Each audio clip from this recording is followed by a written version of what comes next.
With that, we now recognize the gentleman from Colorado. Thank you, Mr. Chairman, for holding this hearing. Thank you, Director Patel, for being here today.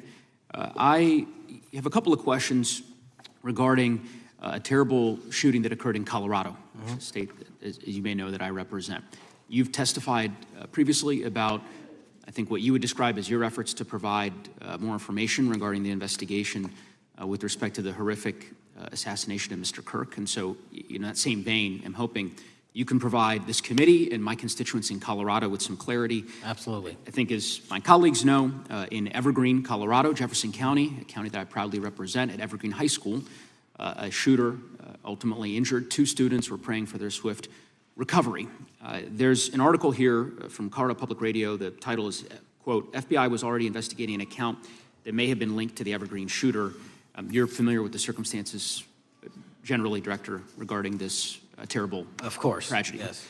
So my understanding from the public reporting is that an organization reported to the FBI in July of this year regarding, just reading here from the article, that the FBI opened an assessment into a social media account user whose identity was unknown and who was discussing the planning of a mass shooting with threats nonspecific in nature. This is the FBI's statement to the press.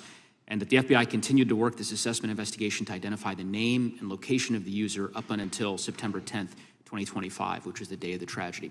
Can you provide us some clarity on what were the impediments to finding, the account user, and maybe describe in greater detail the FBI's work in that regard? Generally speaking, yes, because I know even though the shooter's deceased, the investigation we're not done. Sure. And so the impediments to finding these individuals, and you highlight a great point. We had 2 huge tragedies in the span of days in this country. The school shooting in Evergreen, Colorado being one of them. And proactively going out onto these social media platforms, which are so large, is our biggest impediment. And we need to rely on the service providers. There's actual legislation, I can't remember the name of it, that's up for renewal, which will, and I think at the end of the month, which gives service providers the ability to report that information in from their end without liability. We need that to continue, because while the FBI has so many people and the police are great at doing it, there's just too many platforms to cover down on. Well, I appreciate that, Director Patel, and I think we're certainly, I'm interested in continuing this conversation, because I think the reporting suggests that there's a pattern, and that ultimately we want to make sure that law enforcement is able to prevent this kind of tragedy from happening in the future. I have a question. It's not meant as a gotcha question, so it just frame it there. But it is in regards to some reporting around a periodic transaction report that you had filed earlier, this year. So this is in July, pursuant to the ethical obligations as a senior executive official. You remember filing that in July? Yes. Yeah, so in that report, as best as I can surmise, you disclosed that you divested $100,000 or more in a variety of different stocks, which I presume was pursuant to the ethics agreement that you negotiated with the Department of Justice. In that same report, there's a disclosure regarding purchases of two different transactions. So between $15,000 to $50,000 in a national coffee house chain, and between $50,000 to $100,000 in a semiconductor company on May 9th and May 12th. Are those transactions that you're doing personally, or are these through a stockbroker, or are these transactions that you're handling yourself? So how they happen is I submit proposals under DOJ guidance to say, hey, I would like to trade this or that, and they run their review, and the FBI runs a review, and then they come back and say yes or no, and then I make the transaction. Is there a reason that you decided to make the purchases into those 2 companies? Generally speaking, before I got this job, I was, trading stocks, but not a lot, like most people, and I just follow certain industries, and I thought they would be a good investment. So the reason why I ask, right, because you had divested in other companies, and I presume that wasn't because there were actual conflicts. It's just that you wanted to avoid an appearance of impropriety. It was both. Both, but not all of the companies were conflicts. Whatever they make divested from. I don't make the call, they make the call. Sure. Yeah. I guess my point would be, the reason why I ask is, why I said it's not a gotcha question, I have for years led an effort here in Congress to try to ban members of Congress senior executive officials from trading stocks. And it's bipartisan in nature. We're working really hard to get that done, Republicans and Democrats. And you can understand, I think, given your role, given the nature of the position that you hold as the leader of the largest law enforcement agency in our country, that divesting entirely, not doing day trading now, I think would be something that would be in the interest of the American people. So I just would hope you would consider that, and that moving forward, that perhaps not purchasing stocks in individual companies, I would think would be something that would be worth pursuing. Gentleman's time is... I'm happy to give the witness an opportunity to answer. Thank you. I'll work with you on it. Gentleman from Alabama is recognized. Thank you, Mr. Chairman. Thank you, Director Patel, for being here today.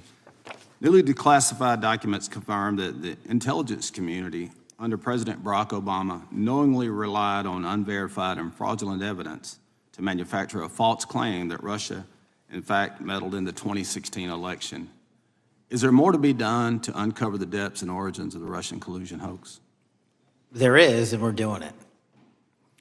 Why should Americans still care about that, Director Patel? Everybody wants to talk about a weaponized bureaucracy. And when we put out the facts about a weaponized bureaucracy, not because I said so, but because we found the FISA documents, because we found the 302s and the 1023s, then it becomes a political football. My job is to continue to put out that information and let the American public read it for themselves when I'm lawfully able to do so. And that's been my commitment on any subject, Russiagate or otherwise. Wherever the law allows me to do it, I will do it. You know, when I first came in 2020, the number one concern as I was doing town halls was the weaponization of the government against the American citizen. And so are there things that you're doing, structural reforms that implementing so that the FBI cannot be weaponized again, whether it's against President Trump or future elected presidents? Well, it shouldn't be weaponized against anyone. And the structural reform is simple. If you're going to go after a political individual or someone seeking political office, there has to be a grounded basis in law and fact to open up a criminal investigation. And if there's not, the investigation isn't even opened. And I've also gone back and reviewed other cases that were opened. We felt that some of these actions were weaponized on either side of the aisle. I felt it wholly inappropriate for the FBI to be playing umpire and referee amongst these decision makers when there was no factual or legal basis to continue those investigations. So I shut them down.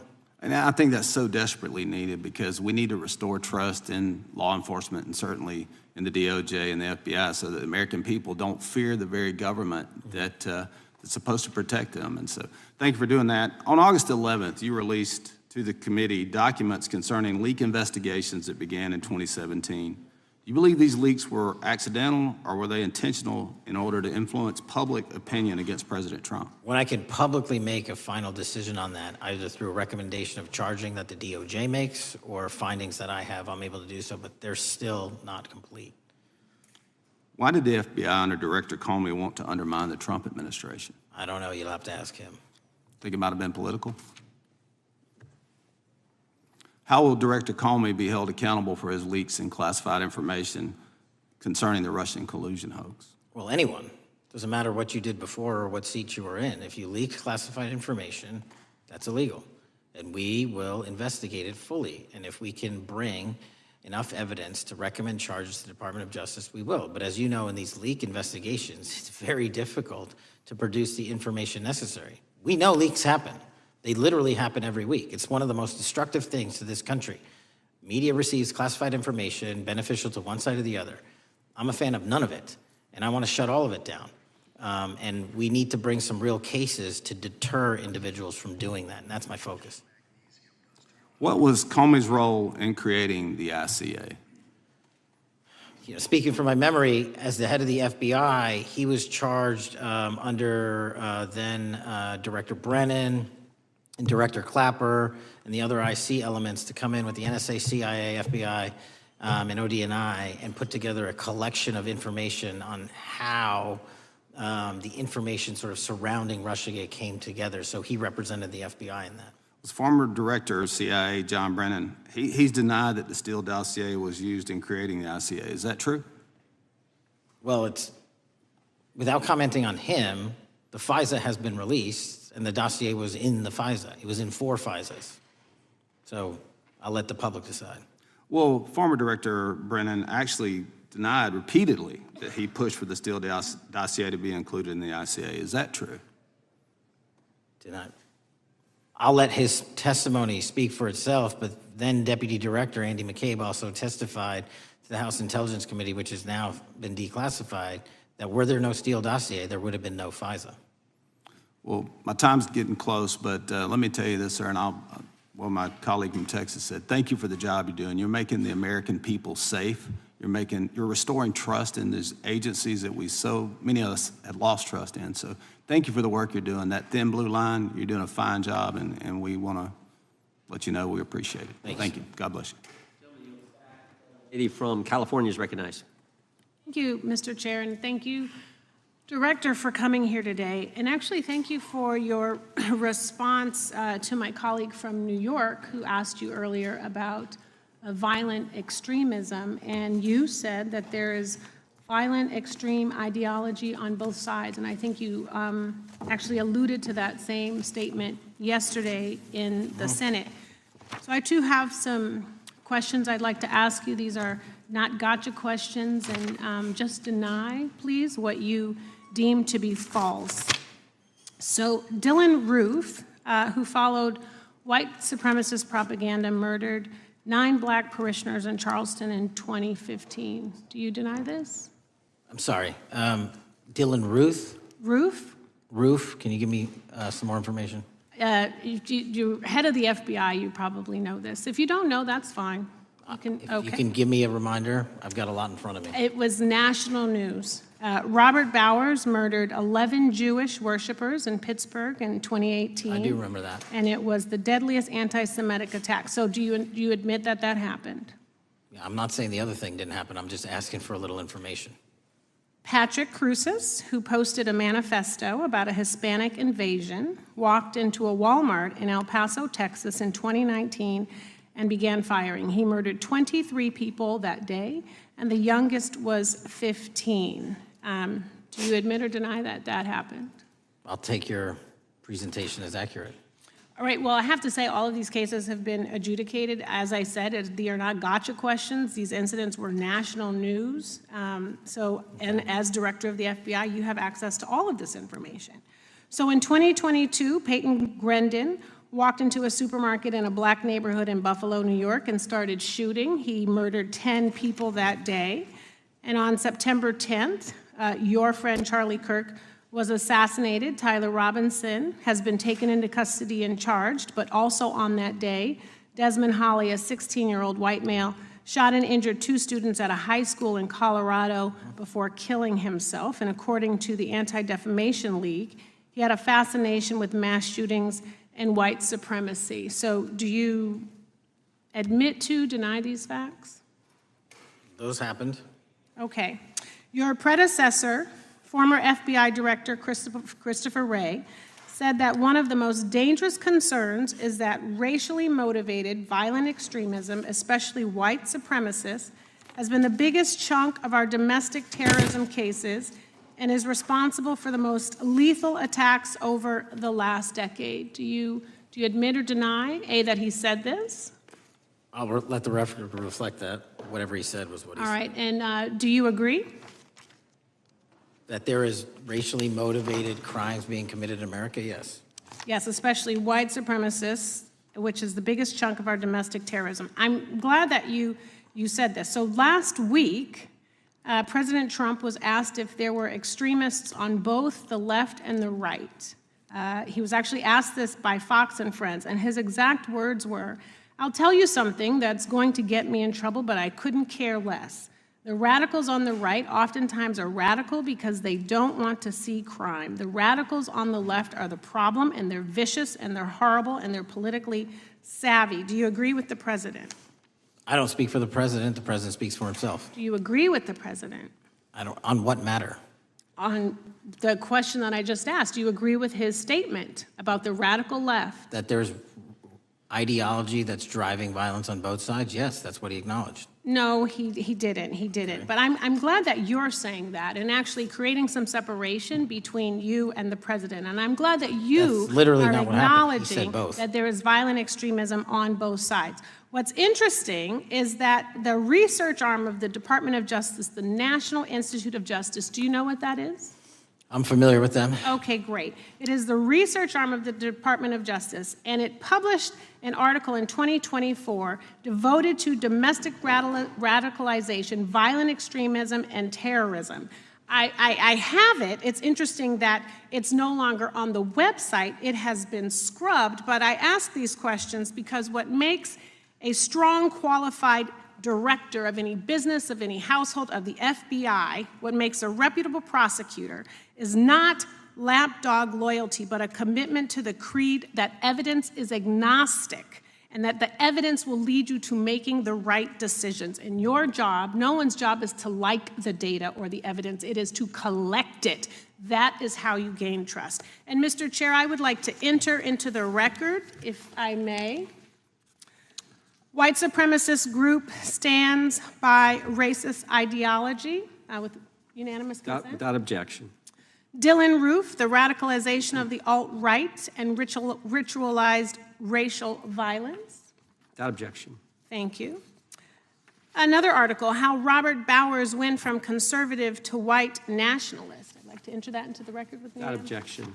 Patrick Cruces believed he was fulfilling Trump's wishes in El Paso attack, his attorney said. I'd like to enter into the record. Without objection.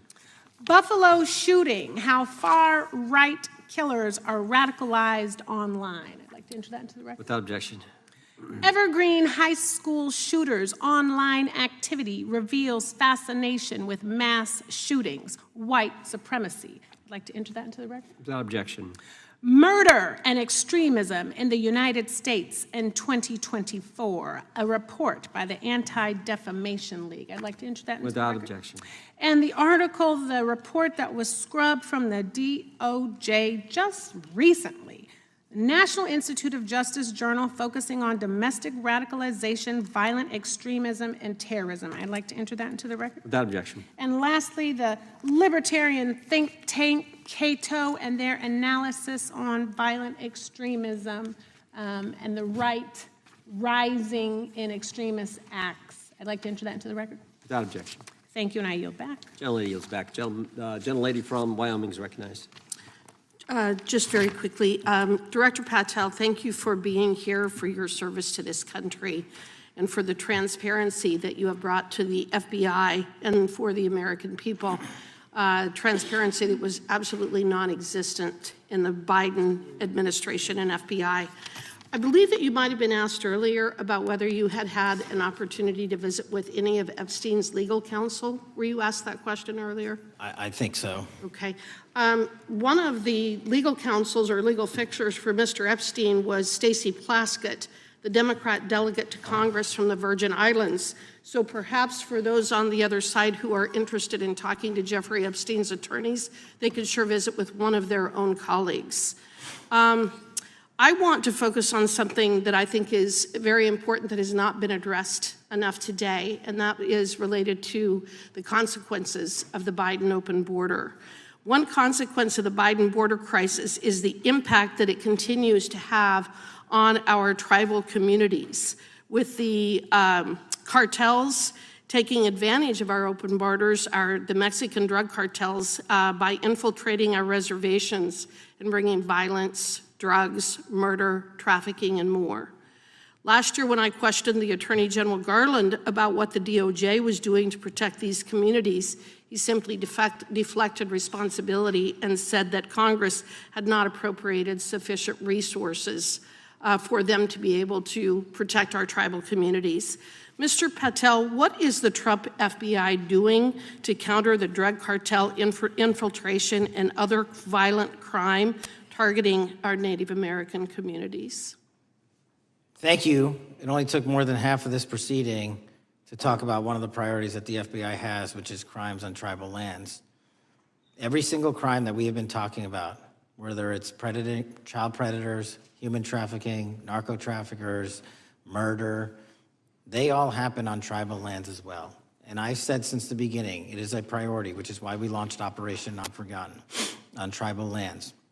And I'm the first FBI director to meet with the staff and tribal leaders here in Washington, D.C. and elsewhere, and invited them into my office and headquarters to see them, because I need engagement with tribal leadership, and I need our police and FBI agents to be engaging with tribal leadership. Otherwise, we're not going to break through. We have 1,900 Indian country cases open right now. We've got 600 indictments this year alone. We cannot forget tribal lands. Every single one of those people lives in the United States of America, and it is an absolute priority to protect them and their children just as it is anyone else. So I think it's fair to say that what Mary Garland testified to, that the FBI and DOJ did not have the resources to address that. I think that that was an absolutely false statement. Would you agree with me? It's a decision by him not to do so. That's not my decision. At the end of August, the U.S. Attorney and FBI announced that nearly 100 personnel representing members of the Safe Trails Task Force operated near Wyoming's Wind River Reservation to assist with reducing drug trafficking and illegal guns. Director Patel, you have routinely stated that it is your mission to partner with and strengthen local and state law enforcement partners. How does the task force and other FBI efforts bring tribal law enforcement into this process? The major problem with tribal lands is the sheer tyranny of geography and the amount of coverage that they have on land versus the personnel they have to do it. So what we've done is constantly surge resources to tribal lands across this country on a 30, 60, 90-day rotating basis, reporting back to us saying who needs more. And what we found is that most of these lands can be assisted by our counter-UAS program, our drone capabilities, and we're going to do it because what's happening is the Mexican drug cartels are literally flying overhead, dropping their cargo, their narcotics onto this land where no one's looking, and then it's being disseminated to children, to youth, to adults on that land, and killing them. And we got to stop it before it gets dropped off. Well, and your testimony proves that the Biden administration did not lack the resources to address drug and violent crime in tribal communities or around the United States. It instead expended and wasted these resources investigating parents, Catholics, we now find out Turning Point USA, the RNC, and Republican organizations, rather than protecting our Native Americans by closing the border. Is that fair? I think so. Wonderful, thank you. And I do appreciate the work that you've done in this regard. I was previously the chairman of the subcommittee on Indian and Insular Affairs with the Natural Resources Committee, and safety and security on our reservations and for our tribal members has been one of our priorities, one of my priorities, and I very much appreciate the work that the FBI has done. Let me know if there's anything else I can do to help you, and with that, I yield back. I will, ma'am. Gentlelady yields back. The gentlelady from Georgia is recognized. Thank you, Chairman, and thank you for coming in today, Mr. Patel. In the past few months, the country has experienced a string of horrific, high-profile attacks that have been motivated by racial hatred or political ideology. Shooter attacked the CDC headquarters, firing hundreds of rounds and killing a police officer. An arsonist set fire to the Pennsylvania governor, Josh Shapiro's residence, with the governor and his family actually inside. Minnesota House Speaker Melissa Hortman and her husband were assassinated earlier this year. Clark and Charlie Kirk was murdered last week. Bomb threats have been made against HBCUs and the DNC, and just the list goes on and on. I only have just a few minutes today, so I don't want to take a lot of time to go into all the countless and devastating violent crimes and incidents that have happened at our schools or on our streets and in our communities that have just been happening all year long. Mr. Patel, just yes or no, is this type of political violence ever acceptable in your eyes? No. I'm glad that we agree that these heinous acts designed to instill fear and division in our nation are never, ever acceptable, yet each of these incidents has recently taken place under your watch. The FBI's website states that protecting the United States from terrorist acts is the FBI's #1 priority, including from domestic terrorists. Is this still your #1 priority? Domestic terrorism? Preventing domestic terrorism. Our #1 priorities are protecting the homeland and international terrorism and crushing violent crime, and domestic terrorism sort of interlays between both of those. Okay, so, well, then I'm glad that you're giving us the right answer, but unfortunately, your actions kind of tell a different story. Earlier this year, you granted the ranks of the FBI's Domestic Terrorism Operations Section. This is the section of the FBI that is most directly responsible for addressing political violence in our country by preventing attacks from occurring and effectively responding to them if they do. The agents in this section are the ones who stopped an individual stockpiling weapons, who planned to attack schools and churches in Florida and seized bombs made by an ISIS sympathizer in New Orleans.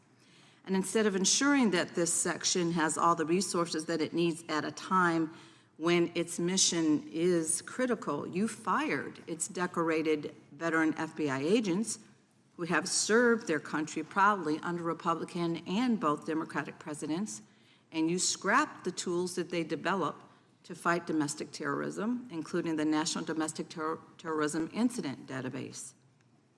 I mean, most of that is just not true. We have 1,700 current DT managed programs. We're up 300% in the amount of cases we brought against nihilistic, violent extremists, including 764, wishing to harm our children. The FBI and the men and women are getting after that problem set more than ever because I've unleashed them to do so. And any insinuation that these tragic occurrences across the country are somehow singularly my fault or disgusting because that watershed goes Mr. down to the Patel, men I'm and gonna women at the reclaim my time. FBI, Mr. Patel, and I'm they gonna are not reclaim my time. responsible Mr. for it. Chairman, I'm I'd happy like to to work hear with a you unanimous to get them what they need. Gentlelady request. controls the time. Unanimous consent request. She'll state a request. Thank you very much. Into the record, an article from Reuters titled FBI Scales Back Staffing, Tracking of Domestic Terrorism, Probes Sources Say. Thank you very much. Without I objection. appreciate that.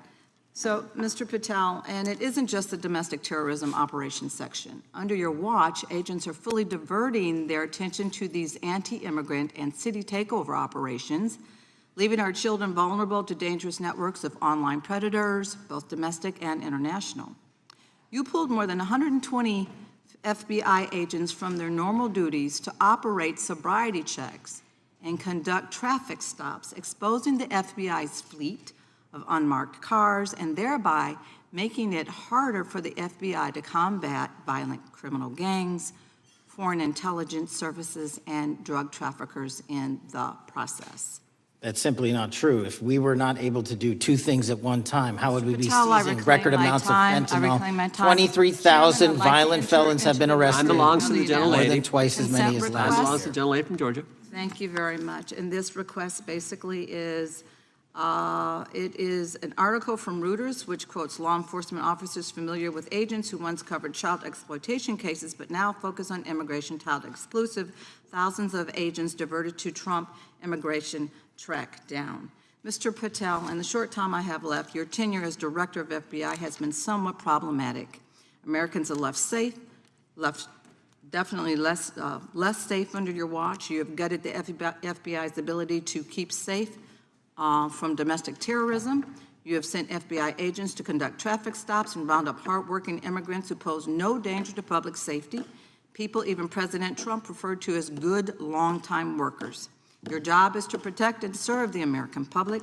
Time of the You have gentlelady. spent your time protecting heinous individuals and using the FBI to serve as a political circus. You at times have appeared unequipped, Time and of this the country gentlelady has deserves better, expired. and I yield. Gentlelady yields May I back. respond? Sure can. Simply put, what is it? Are we failing? If we're failing, how are we arresting 23,000 violent felons? Twice as many as this time last year. Are we failing? Because if we're failing, how are we seizing 1,500 kilograms of meth, 25% increase from last year? Are we failing? Because we captured 4 top 10 FBI most wanted from around the world in 7 months. That's more than the entirety of the last administration. Are we failing? Because we put 1,500 child predators in prison. Are we failing? Because we dismantled 300 human trafficking networks. Which is it? You don't like me, that's fine. But don't you dare disparage the men and women of the FBI that are producing record results in historic fashion to protect this country. They are kicking ass for America, and they're going to continue to do so. And we appreciate your leadership. The gentlelady from Florida is recognized.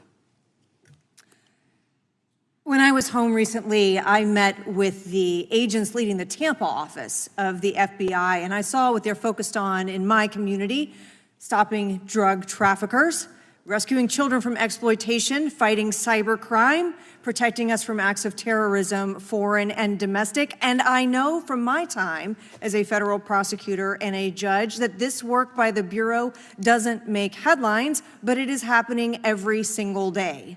At the top accountability is necessary, transparency is critical, but today we've seen an effort not just to diminish, but to distort the work of Director Patel and the agents he leads. If we really care about transparency and about truth, then what we owe to the American people is this reality, that thousands of dedicated professionals at the FBI wake up every single day thinking not about themselves, but about this country, and keeping every single one of us and our children safe from harm. And Director Patel, I would like to hear from you the facts about what the FBI is doing and your efforts to fight crime. Director Patel, isn't it correct that since January 20th, 2025, the FBI has made over 25,000 immigration-related arrests, including 350 members of Tren de Aragua and 195 members of MS-13? Those numbers are accurate. The Tren de Aragua numbers are up over 350% from the year before.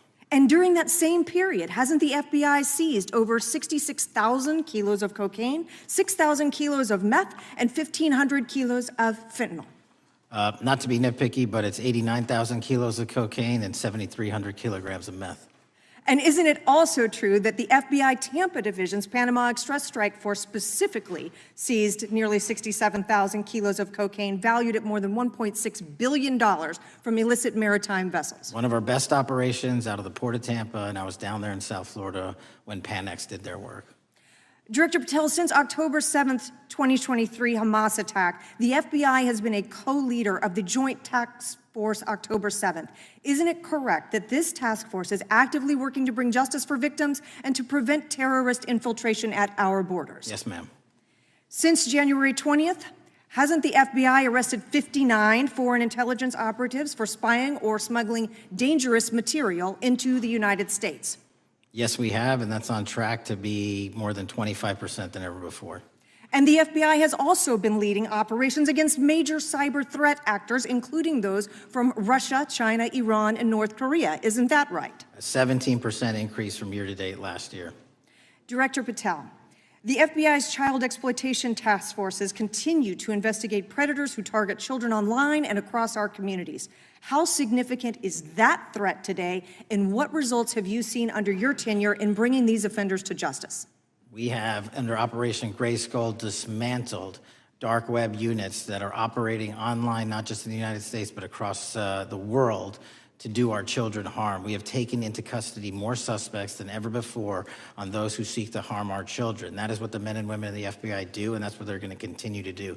Those are the real results when you let good cops be cops, and when you let us get on these platforms and expose them to the public and show them the harms of these predators on these online gaming systems and social media systems. And we need more help from Congress to allow us more authorities to do that work.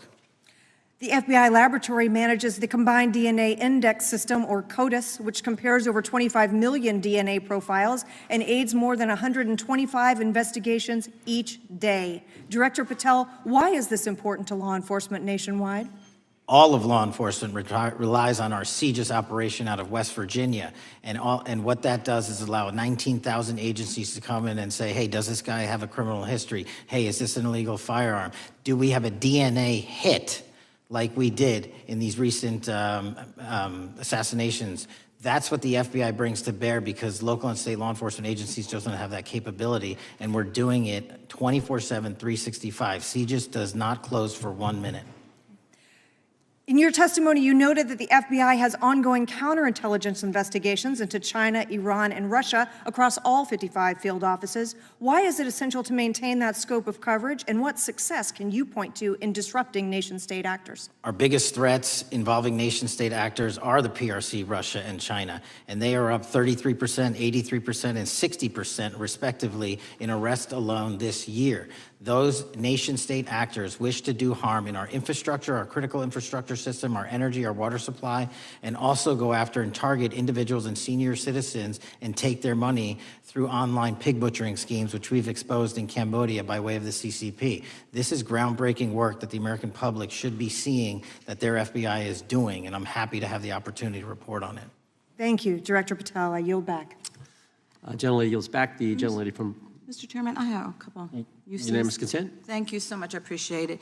In response to Mr. Patel's making the remarks that that maybe our colleagues are disparaging the men and women of the FBI, I'd like to enter the record 3 unanimous consent requests. One is entitled FBI is using polygraphs to test officials' loyalty.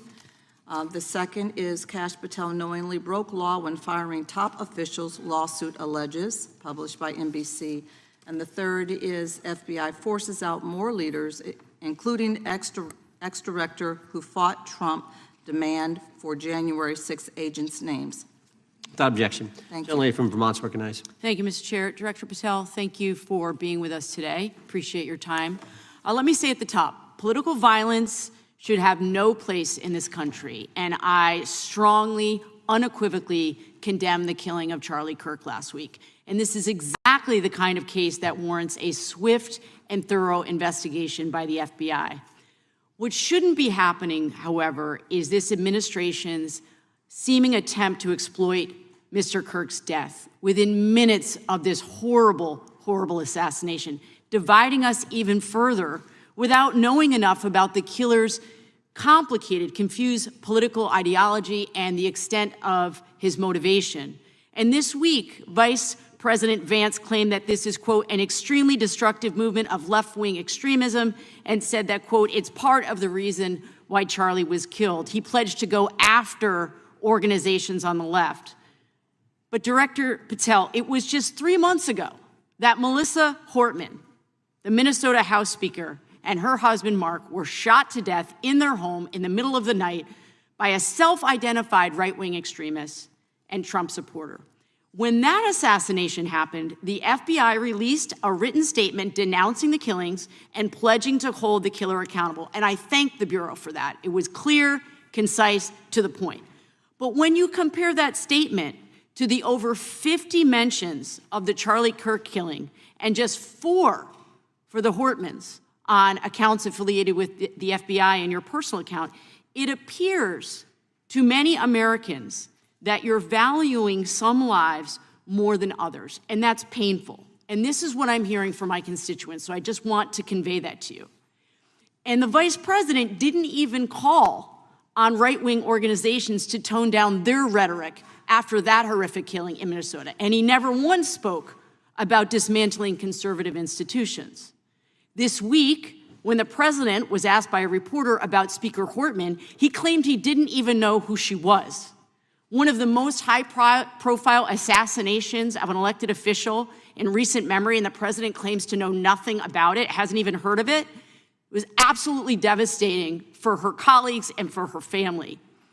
And I think we all can agree in this room that we have to stop this political violence. So my first question to you is, Director Patel, what is your plan as director of the FBI to turn down the temperature, especially in light of the fact that it seems like members of the administration are reacting to political violence based on party affiliation? What's your plan? I can only speak for myself and the Of course. FBI. And what we are doing is, I think I mentioned it earlier, we're following the money, because whatever attack you are describing, and they are all despicable, equally so, people need money to operate. People need money to conduct these attacks, to conduct these investigations. And so what we are doing is finding the people that supported this infrastructure system, because even when you say there's a lone, quote unquote, lone wolf actor, he's not truly a lone wolf actor. Something happened along the way. I agree. And so can I just because we have such little time, are you making a commitment right now to follow where the evidence goes in investigating whether it's violence on the left or the right? Because over the last 10 years, when you look at the ideology, I want to follow up on what my colleague from California said. When you look at the data, you look at the Anti-Defamation League data, 96% of ideological motivated killings were committed by the right wing. When you look at the Institute of Justice report that she cited, it's 5 times the number that 5 times the number of far-left extremist incidents are perpetrated by far right. And it's been reported, and she mentioned this, that as of September 12th, 2025, just 2 days after Charlie Kirk's killing, that the DOJ removed that report from the DOJ website. That's why Americans are concerned that there seems to be a separate system of justice, that if you are a Republican, and you are attacked, you will get the full weight and authority of the FBI in this administration. But if you are somebody serving in the Minnesota State Legislature and you are assassinated in your home, that the response is different. And I think to ignore the threats from the right or try to do a both and when there are multiple instances when it's overwhelmingly coming from the right, this is a disservice, because Americans want to know that whoever they are, whatever their political affiliation, that the response is going to be the same, and it is going to be done with the same diligence. And I'm wondering if you will commit to me right now that you will be a voice right now standing up to those voices in the administration that are adding to the violent rhetoric right now. That's what I'm asking you. Will you commit to this? Time of the gentleman has expired. The gentleman can respond. My voice will be through the investigations that the FBI conducts, and we will conduct them all lawfully and equally. Can we expect in the future that your tweets in related to one killing will be the same level of concern? The gentleman from Texas is recognized. Thank you, sir. Director Patel, thank you for being here today, and most importantly, thank you for restoring trust and faith in the FBI, which has been severely eroded under the Biden administration. Thank you for your service and your continued service in this capacity. On April 7th, 2025, Charlie posted on X, "Assassination culture is spreading from the left. 48% of liberals say it would be at least somewhat justified to murder Elon Musk. 55% say the same about Donald Trump. And California activists are naming ballot measures after Luigi Mangione. The left is being whipped into a violent frenzy and set back. Whether losing an election or losing a court case justifies a maximally violent response," end quote. And unfortunately for Charlie, that reaction also came when they couldn't win a debate on a college campus. You cannot be intellectually honest and say that this problem is on both sides. It's not just what happened to President Trump, it's also what just happened to Charlie. We've gotten to a point in America where violence is encouraged. We have a former president of the United States that opens up his campaign in 2019, that's Joe Biden, by saying that his opponent is a, quote, existential threat to this country. Houston, we have a problem. People that you disagree with are not existential threats. They are not Nazis. They are not fascist. They are not racist. They are not deplorable. They are not irredeemable. They are your fellow Americans who have a different perspective on how government should run and what government should look like. Whether or not we should have strong sovereign borders, whether or not we should have safe communities, whether or not we should have places to worship our God and not worry about being shot, whether or not we live in communities and cities that are not overwhelmed by drugs and crime, whether or not we have two genders, and whether or not we have common sense in our policies and our values. And people that believe these things are not existential threats. I happen to be one of these people that believes all of the above, and as someone that served this country in combat, I can assure you I am not an existential threat to this country because I swore to protect her. I also want to point out, how many cities have you seen burned to the ground since Charlie Kirk's death? 0. No summer of love, no riots, no nothing, no looting, no killing, none. We simply gathered and prayed for his soul, his family, and this country, because that's exactly what we represent. And while we might be angry, this righteous anger will carry on Charlie's message and legacy. I want everybody to know something very simple. Charlie is not dead because of what he said. He is dead because people listened. My time is limited, so I have a few questions for you, sir. And again, thank you very much for being here. I really appreciate your time and your service. In your experience in the FBI, have you noticed a precipitous rise in political violence and other associated crimes that you have been investigating so far this year? And if so, is this trend in motive left-wing or right-wing violence? I can always speak generally, sir. There is too much political violence, and it has been a precipitous rise on too many fronts. How do we solve this? We solve this by giving the FBI more authorities to go into and work with the private sector. There are too many online platforms. There are too many social media platforms. There are too many gaming platforms. There are too many places for people from America and around the world to get together without their parents knowing anything about it, without their school teachers knowing anything about it, and infesting the minds of our children and infecting them with radical ideology, and with that is the root cause of these problems, and we must tackle it. It is not a 1950s America anymore. In 2025, the cyberspace needs to be tackled. Thank you. Switching gears, when your predecessor sat right there in that seat a couple of years, last year in a committee hearing, I asked him a very detailed question about Matthew Thomas Crooks, the shooter responsible for the assassination attempt on President Trump's life. I didn't get an answer from Chris Wray that day, and I submitted written questions to the FBI and into the record of this committee, and I want to resubmit those questions today because I think we are still awaiting answers to those questions. So, Mr. Chairman, I'd like to submit them for the record, please. I'd like to ask you, sir, and the FBI, under your leadership, would you please respond to these questions, and can you commit to doing that? As soon as the trial's over. Thank you very much. I will end with this. Charlie Kirk is not dead because of what he said. Charlie Kirk is dead because people listened. He set up a tent that said, "Prove me wrong," and exercised his First Amendment right. That's all he did. And we will continue to do so in this country in order to preserve this constitutional republic. And with that, I yield back. Thank you. Gentleman yields back. The gentleman from Florida is recognized. Thank you, Mr. Chairman. Before I begin, I want to caution my colleagues on one-sided violence in this country. We just heard that there were no riots on the right. We're literally sitting in the building where there was a giant riot by supporters of the president, the right. We also heard that only leftists, have said that Trump is a Nazi. In 2016, the current vice president of the United States said, Trump is either a cynical asshole or he's America's Hitler. And so this is the problem. I don't want to have to say this garbage, but you want me to sit here and get painted with one brush, the whole left.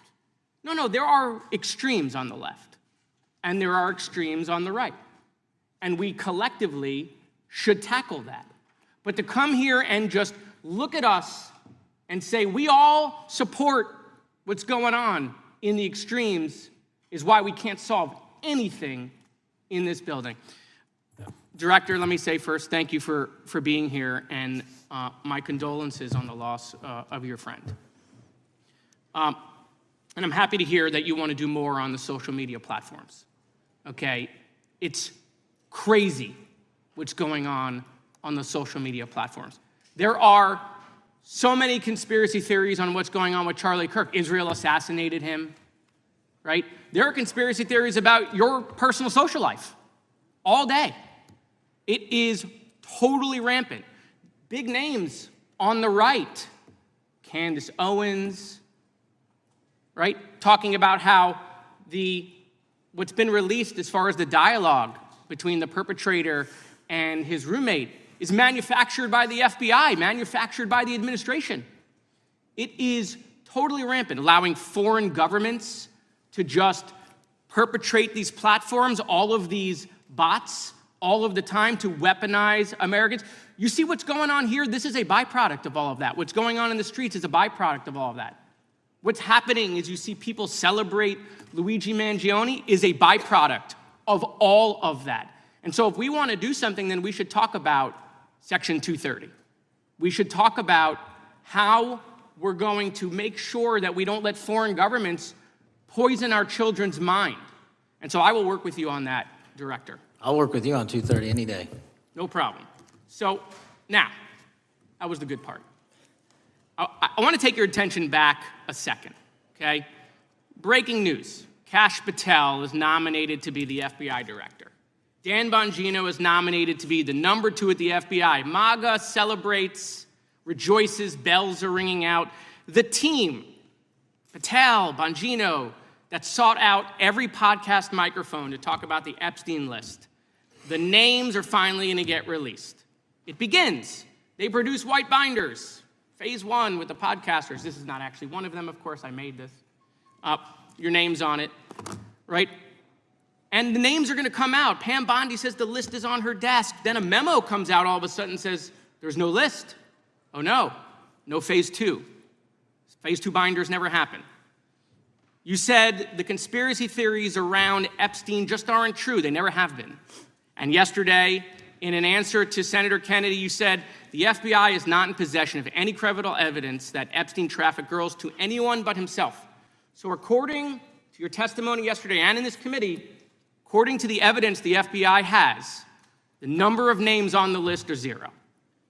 No, Zero. The index has been released, and the number of people involved in that trafficking operation were charged in 2018. Other than Epstein and Ghislaine Maxwell, your testimony in the Senate and here is that according to the evidence you have, the number of other names is 0. That were charged based on credible evidence. Well, who are the other names? Give me the other names that weren't charged. We are not releasing the names of anyone because the Department of Justice never does that of anyone that didn't have any credible information to attack them. Let me move forward. The president has, you've seen the picture of the woman's body with the writing and the president's signature. The president says that's not his. Mm-hmm. Okay? President says it's not his. The Republican colleagues say it's not his. The administration say it's not his. Will you be opening up an investigation into the Epstein estate for putting out a fake document with the president's signature linking him to the world's largest pedophile ring? Will you be opening that investigation into that? On what basis? On what basis? They literally put out a fake document, according to the president, with a fake signature. It's a forgery of the president of the United States signature. That's the basis. Sure, I'll do it. Okay, I look forward to that investigation. Am I over? Thank you, Mr. Chairman. I appreciate your diligence. Gentleman's time has expired. Chair now recognizes the gentleman from California. Director Patel, as you know, my state, California, is home to the worst public infrastructure failure in U.S. history, known as California High-Speed Rail, although the name is probably a misnomer. Earlier this year, I joined your counterpart at the Department of Transportation, Sean Duffy, doing a compliance review of the federal money the state has received, and the outcome was that the state has not complied with the terms of its billions of dollars in funding because it hasn't actually built anything. And so that federal funding has now been cut off, but a lot of us in California still have questions as to where all the money went. We're 17 years in to this project, and absolutely nothing has been built. Not a single bit of track has been laid. There are no stations. There are no passengers. And the plan initially was to have the whole thing, LA to San Francisco, done by 2020 at a cost of $33 billion. Yet here we are in 2025, nothing has been built. And according to the New York Times, the project won't even be completed this century, and the total cost is now estimated to be over $130 billion. So I just wanted to ask you, do you think this is something that bears scrutiny, or can you confirm whether there's any kind of investigation going on at the FBI? The FBI certainly can't investigate incompetence, but the FBI certainly can investigate and does investigate waste, fraud, and abuse. And so if we have any information that indicates that that happened in this situation or anything else, we'll look at it. Thank you very much. We've also, been talking some today about the issues that occurred at the border during the Biden administration. And you might not agree with your predecessor on everything, but you probably would agree with some of the statements he made in testimony before this and other committees, raising alarms about the risk of terrorism from illegal border crossings. Since becoming director, have you gotten some insight into how well calibrated those warnings were, and what is the status of that risk now? Since becoming director, there's been a sharp decrease of border crossings for known or suspected terrorists from the southern border. But unfortunately, there has been a sharp increase of known or suspected terrorists entering through our northern border. And so what I'm trying to do is work with our northern border states and our interagency to tackle that problem. But it is an absolutely massive border that can't physically be sealed. So we're going to have to get creative and put more resources into that. And in a similar vein, there were over 500,000 unaccompanied children that crossed the southern border during the Biden administration. As we know, many were trafficked either through forced labor or sex trafficking. Do you have any insight as to what the scale of that problem was and how have things changed over the last several months? other than what you outlined in terms of how it was described, I don't have any additional details. In terms of how many people are being trafficked into this country, especially unaccompanied missing children, that number has drastically reduced because the coyotes that smuggle these children for their criminal activity are the same ones that smuggle in narcotics, or the same one that traffic older age women. They're all interconnected, and because of the sealing of the southern border by this administration, that has come to a near halt. That is a very important point, that we have seen far fewer victims of human trafficking because we finally prioritized border security. And by the way, you have children who are getting rescued because of the immigration enforcement activities that unfortunately some politicians in my state are trying to stop, thereby stopping those kids from getting rescued. We've seen, of course, a substantial reduction in crime here in Washington, D.C. since the FBI and the National Guard got involved. I'm kind of asking you to state the obvious here, but what is the mechanism there? Why have we seen a reduction of crime when D.C. has had such a huge crime problem for years, and then almost overnight we see such a big difference? Because of the dedication and resources from President Trump's administration to utilize all federal, state, and local assets in a heavily crime-ridden area. I mean, if we did not have a crime-ridden area, then homicides, carjackings, and gun violence would not be dropping by 40, 50, 60%. And when you allow the police, the MPD, to work with federal authorities and allow the National Guard to set up your perimeter, this is what you can do in a few short weeks. And we at the FBI, under Operation Summer Heat, have set those Phase 01 operations in motion 4 months ago, quietly at the direction of President Trump. So we are scattered across cities across this country doing just that. But we're going to need more help to complete the job. Yeah, in too many places in this country, crime has just been treated as sort of a norm, that this is the way things have to be. What's happened in D.C. shows that is not the case if we have the right policies and the right priorities. Finally, you know, this is tragically the second time in as many years that we've had an FBI director here following either an assassination or an assassination attempt. And so since there's been some time now since from the attempted assassination on President Trump at Butler, would you say that the public's understanding of what took place on that day is fairly consistent with all of the facts as you know them, or do you believe there's still material facts that have not been made public or are not fully understood by the public? No, I think it's fairly consistent. Thank you. I yield. Gentleman yields back. The lady from Texas is recognized. Man, oh man, there has been so much today, and I truly don't know where to start. So I'm just going to make sure that we start off with a few facts. So a couple of facts that we need to make clear for everyone is that, number one, Director Christopher Wray, when he was appointed to be the head of the FBI, was appointed by Donald Trump. Now, I will agree that I definitely take issue with a number of decisions that Donald Trump makes, especially when it comes to the people that he decides to appoint to very important positions, including this one, because I did have to make sure that I wasn't going crazy. But when I say that you are the least qualified FBI director in the history of the FBI, that is real, because you are the only one that never even served with the FBI prior to joining, yet we are supposed to believe that That's you are false. the greatest thing since sliced bread. I didn't ask you a question. Now, what I want to go false. through is to talk about why you are a failure and why, honestly, we just need to tell you bye-bye. I know that you got a little upset and you put on your show for your boss because it seems like you're trying to save your job when it came to talking to Senator Booker yesterday. But let's go through some of your failures. So before you were even confirmed, and I think one of my colleague from Georgia, pointed out that you are already targeting career officials so that you could direct illegal firings. Mind you, these cases that you were so upset about, which are the ones tied to Trump, the cases came through his handpicked FBI director. And frankly, when people sit around and say things like, oh, you know, we're happy because now we feel safe. I don't know who feels safe in this country except for the white supremacists, because I specifically as a black woman definitely don't feel safe. And frankly, my colleagues have been real nice to you today, and I applaud them, but I don't have the same demeanor because I know that multiple colleagues on this side of the aisle have faced death threats. In fact, somebody tried to kill one of my colleagues. And frankly, I don't know if this FBI or under your leadership if those people would have been caught. I don't have any confidence in you. And if we start talking about the reasons that I lack confidence, we could start with you not just wanting to acknowledge some simple facts. Simple facts like the vast majority of the threats are coming from right-wing extremism. And I know my colleagues have tried to stress this, but I decided that I would maybe do it in a different way. Number one, I have a couple of UCs. Kim Buck, one of multiple Republicans receiving death threats for voting against Jim Jordan as House Speaker. Without objection.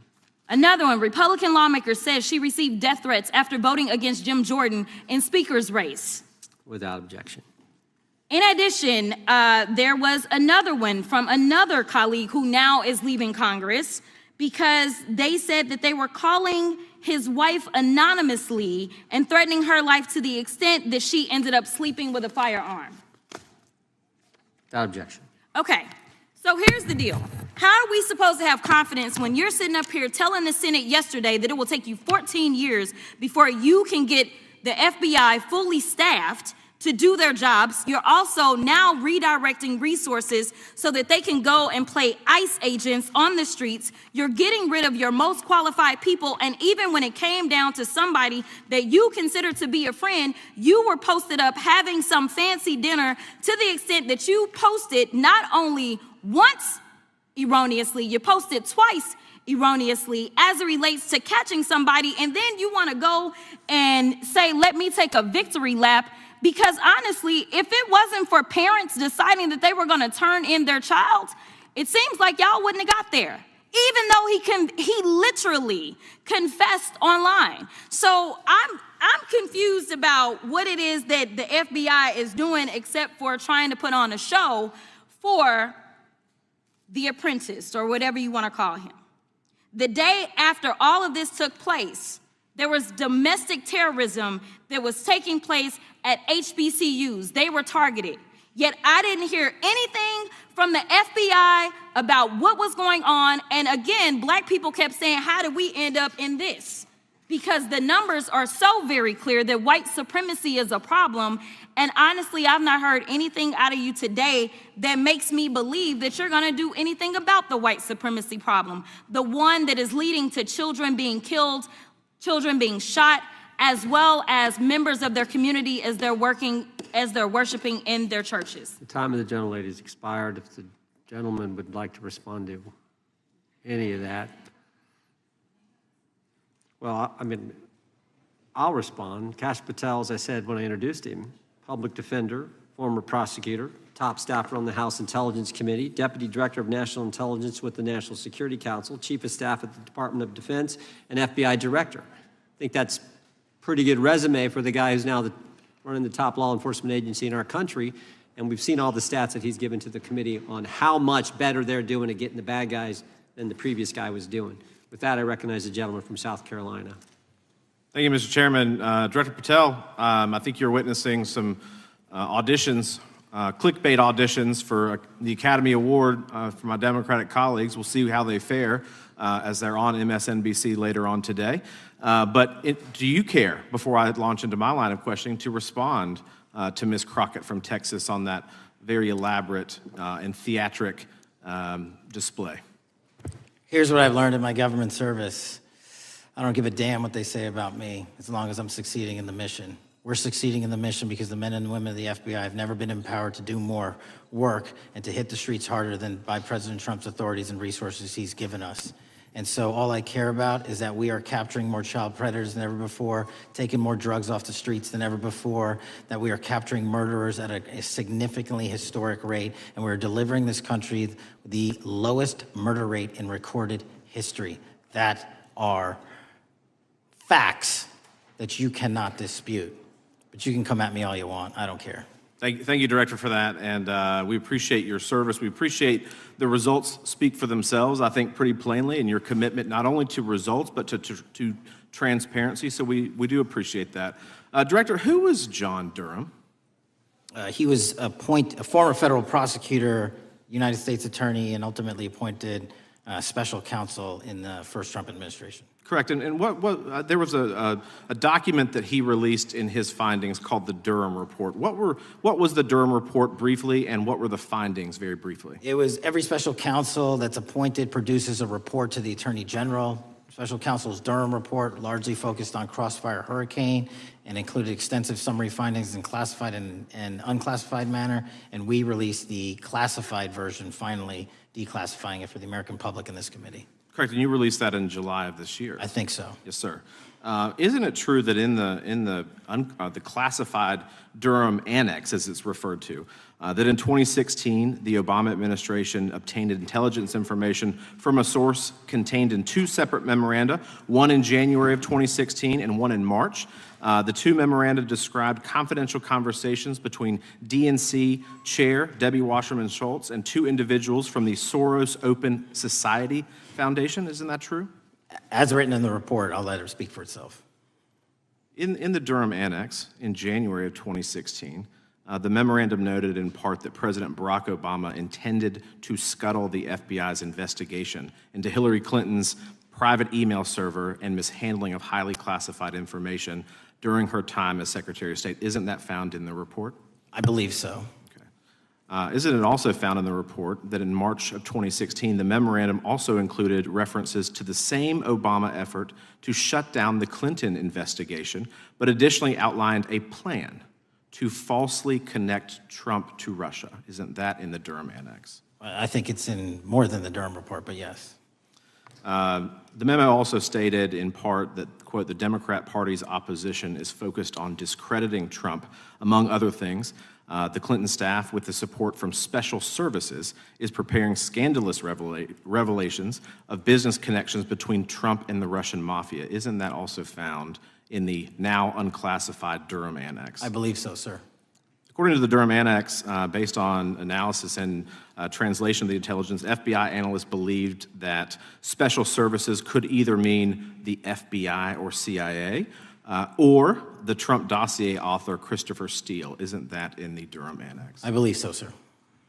When the Obama administration received intelligence in March of 2018, Fusion GPS was preparing open source opposition research regarding purported ties between Trump and Russians.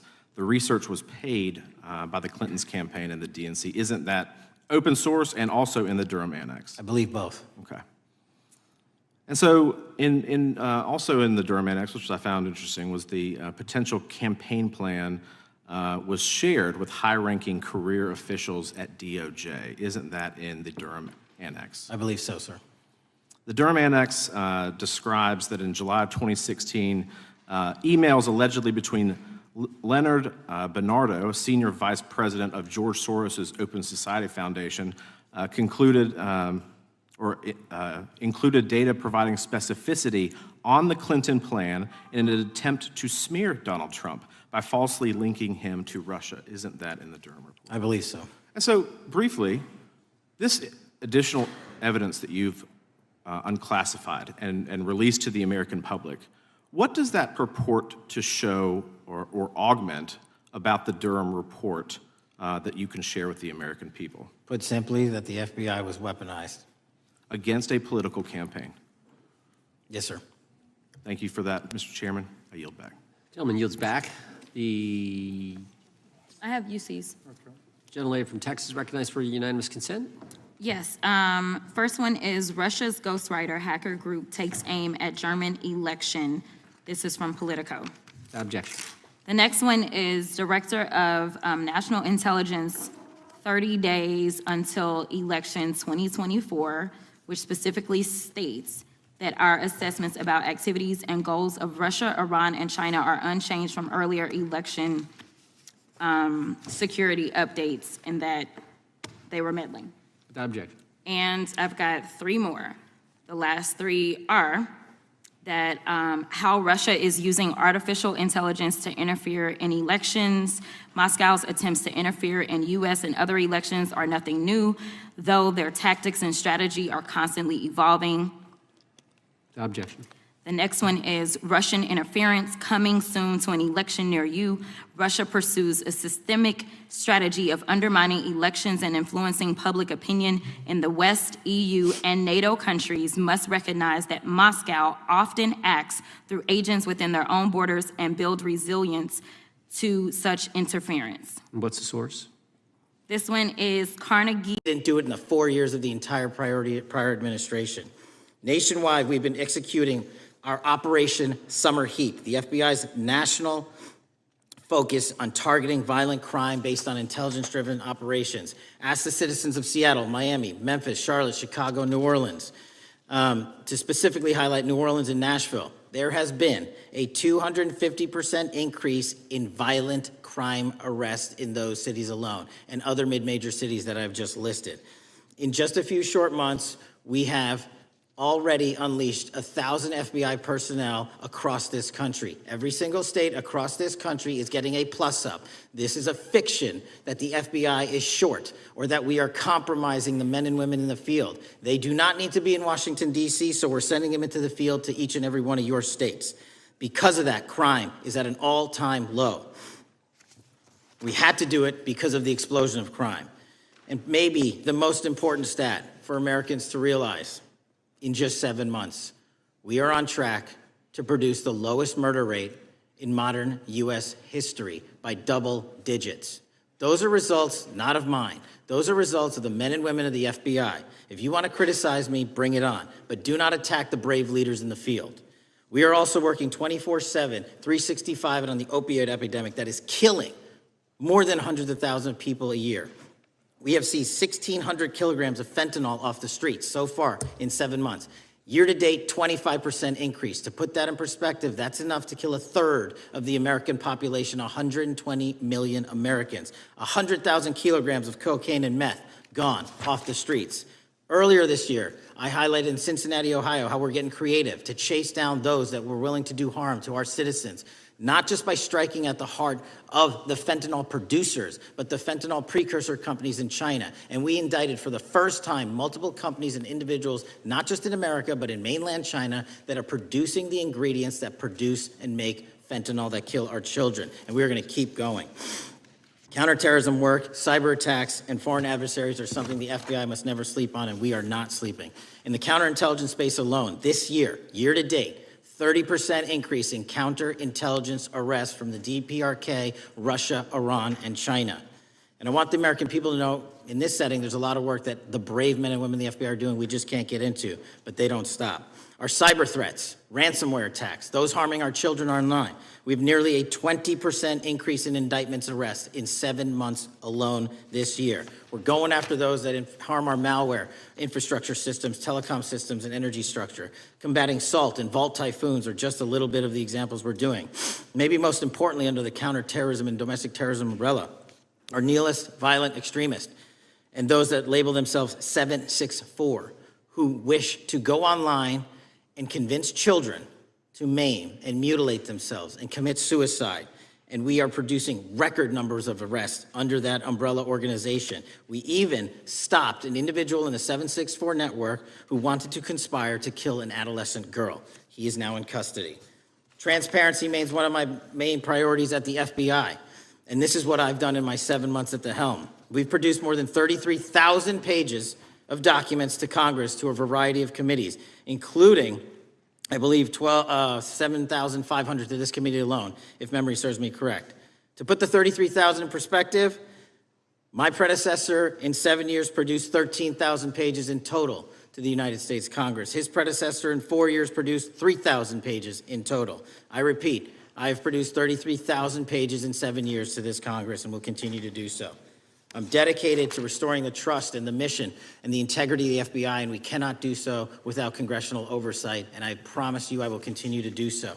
On the Epstein case, the original sin on the Epstein case was how it was handled by Mr. Acosta when he first brought the case in 2006, 7, and 8.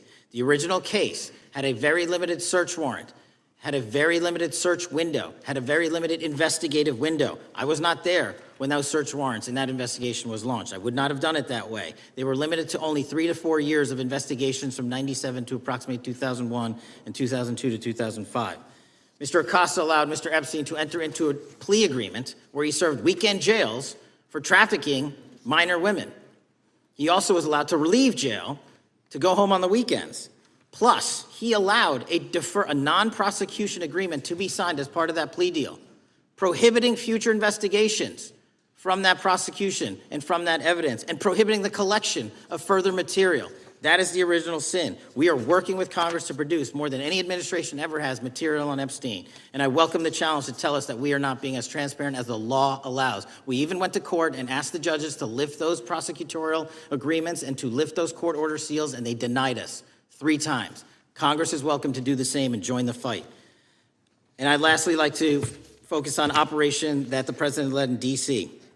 Because of this, we are taking this fight in D.C. to every single city across the country. 2,100 arrests in the last month alone. D.C. has seen a 60% decrease in gun crimes, 75% decrease in carjackings, and 53% decrease in homicides in our nation's capital. And rightly so. We're bringing that fight to the streets of America. I want to thank you for your support, and I'm proud to be the director that leads this FBI into a new headquarters building that they've needed for decades, saving the taxpayer $3.5 billion, and also providing our workforce a safe environment. If you don't know the calamity that is the Hoover Building, I invite each and every one of you to walk around. I'll give you a tour myself, and you can see where the cement falls on the heads of our employees that is only to be saved by netting. Just to give you an example. Thank you for support to our mission. And I do want to highlight one thing about D.C. It's because the FBI gathered sources and evidence that we were able to, through our source network, identify the horrific murder of the D.C. intern, Eric Tarpinian. And I've spoken to his family, and we are working to bring them justice. And Mr. Chairman, in my 16 years, now my 17 years of government service, if anyone has any questions about my service, bring it on. Yeah. Thank you, Director. We will now proceed under the 5-minute rule. The chair recognizes the gentleman from California, Mr. Ison. Director, delighted to have you here. You are a breath of fresh air. As you outlined, and I won't repeat it, the accomplishments, you did so with the same resources as your predecessor, roughly. Is that correct? I believe so, yes. And so how much of that has to do with taking people out of the backside of the FBI and moving them into the field, into doing the job for which we primarily pay the FBI? It's exactly what we needed done. 1/3 of the FBI's workforce resided in the National Capital Region before I got there. 1/3 of the crimes do not happen in Washington, D.C. Not anymore. Not anymore. So 1,000 personnel of the FBI were deployed across this country on a permanent basis, and every single state in this union is getting a plus up, not a reduction, a plus up of 1811s of intel analysts and support staff. And that is why the crime rates are going down in record numbers. Thank you for doing that, and it's perhaps the hardest thing for a bureaucrat to do is to lower the head count around them that support them, and I appreciate your willingness to do it different than your predecessor. A lot of what you covered earlier was the find, the discovery, and then the prosecution that is done by the DOJ. But I want to talk a little bit about the prevent side. On the Charlie assassination, sir? No, on all of these. Okay. Okay, for example, and I'll bring it up before the Democrats bring it up, January 6th. January 6th, we now know, because of your find, that in fact there were people involved who were not just observers but participants who in fact, it's been alleged, and I personally believe, in fact, were part of promoting, perhaps even the one woman who died, encouraging her to walk through a door that led to her death. When you see that kind of activity, and you know it was done under predecessors with full knowledge, whether it's January 6th, where embedded people crossed the line, or any other activity, including obviously the Russian hoax that we're now dealing with up in, front and center. My question to you is, what can you or others do to prevent it from occurring again? Not on your watch, but on future watches. How can we know that this won't happen again the moment you leave the FBI? It's simple. What I'm doing through our leadership cadre is having FBI agents do what they were trained to do, not what they were not trained to do, not put them in situations that both harm them and the public. We're also utilizing our SORT networks and prioritizing the threat structure to go after the narco traffickers, the counterterrorism people, the counterintelligence threats, and the cyber threats. That's what they were trained to do, and that's what we're letting them do. One major question I have, after decades of doing this, on our side of it, both the chairman, myself, and others, both at oversight and here, have seen that the FBI and the Department of Justice hide behind non-statutory practices. Now, you've changed the interpretation of many of those practices. That's why we're getting the discovery that was previously withheld. How do we work together to make sure that we never again have false walls, non-statutory walls that say the Department of Justice has a prohibition about giving, quote, you fill in the blank, that has led to the chairman not seeing anything until you took over? I'm wedded to aggressive constitutional oversight. Having been a House congressional staffer, I know that is an important part of securing our democracy. And the way we make it an everlasting, enduring process is by showing the American people the results of what we are doing and the important work of this committee and putting it out to them so they can see government waste, fraud, and abuse. And then they can demand from our constituents and our electors that they want this process to continue. Last major question here. Some things are so sensitive that we both would agree they cannot be made public. Will you commit to this committee, when it is too sensitive to disclose, that you would at least make it available for in-camera review by the chairman and ranking members or others designated? I have done that, and I will continue to do that. Well, thank you. Mr. Chairman, this is a breath of fresh air. This is the beginning of what we need. But my questions today for the director are ones in which I believe that we do need to codify by agreement or by statute, if necessary, the kind of openness and transparency that we're seeing from this administration, the kind of discovery that's allowing us to do our oversight properly. And I would hope that that be the follow-up to this, obviously along with the Attorney General. And I yield back my 4 seconds. Thank you. The gentleman yields back. The gentleman from New York is recognized. Thank you, Mr. Chairman. Welcome, Director Patel. In the wake of the tragic murder of Charlie Kirk, Donald Trump said, quote, "Violence and murder are the tragic consequences of demonizing those with whom you disagree, day after day, year after year, in the most hateful and despicable way possible," close quote. I would note for the record that Donald Trump has famously demonized practically every person he has ever disagreed with, and therefore, using his own logic, he has put their lives at risk. I should know, about 2 weeks ago, when I announced my decision not to decision not to seek re-election, many people on both sides of the aisle, including the chairman, offered me well wishes and thanked me for my service.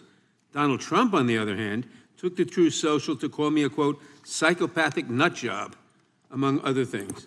Yesterday, I received a threatening note filled with anti-Semitic comments and hateful attacks that mimics some of the same language used by the president. I am sure many of us on this committee face similar threats every day. We have seen political assaults on both the left and the right. The attack on Charlie Kirk, the attempted assassination of the president, the murder of the Democratic Speaker of the Minnesota House, the assault on Paul Pelosi, and the attack on the Capitol on January 6th, for example. Director Patel, do you agree that there is political violence from both the left and the right?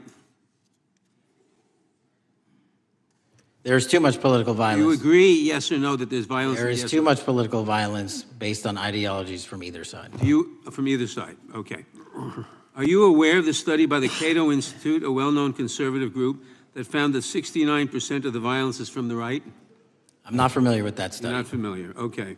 I would commend it to you. Are you aware the administration has threatened to use violence as an excuse to crack down on liberty and freedom of speech? Say that again, I'm sorry? Are you aware the administration has threatened to use violence as an excuse to crack down on liberty and freedom of speech? Nobody at the FBI is doing that. I didn't ask you about the FBI, I said the administration. I speak for the FBI.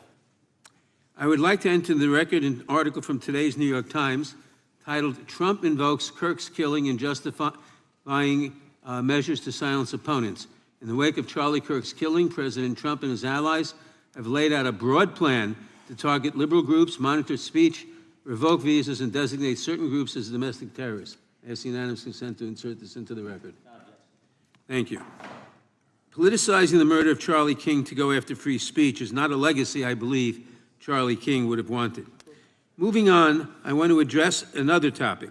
The FBI has traditionally played a key role in prosecuting public officials for corruption. But I fear that at a time when the president is accepting planes from Qatar for his post-presidential personal use, issuing pardons to major donors, and personally profiting from the office of the presidency, the FBI may be abandoning its commitment to investigating public corruption. Since its creation in the wake of the Watergate scandal, the Public Integrity Section has been one of the crown jewels of the Department of Justice, investigating and prosecuting corruption among the nation's public officials and acting as a key safeguard against politicized prosecutions. This section's work has been supported by an elite squad in the FBI devoted specifically to rooting out corruption. But according to reports, the Public Integrity Section has now been decimated, and the FBI's Public Corruption Squad has been dismantled. I would like to submit for the record a New York Times article entitled, "FBI Dismantles Elite Public Corruption Squad." I ask unanimous consent. Thank you. These actions are an invitation to corrupt politicians to break the law, since they know that the government is asleep at the switch. Last month, Senator Warren and I, along with dozens of other members of Congress, wrote to you and Attorney General Bondi expressing grave concern over your decision to effectively legalize corruption and to politicize prosecutorial decisions. And he asks unanimous consent to enter this letter into the record. Thank you. I don't have time today to walk through all your questions, all of our questions and concerns, but will you commit to answering this letter in short order so that we can understand what factors led to this decision and how it has impacted the ability to hold corrupt officials accountable? I will review your letter with my team and respond as soon as I can. You will respond. Thank you. I yield back the balance of my time. Gentleman yields back. Gentleman from Arizona is recognized for 5 minutes. Thank you, Mr. Chairman, and thank you, Director, for being here.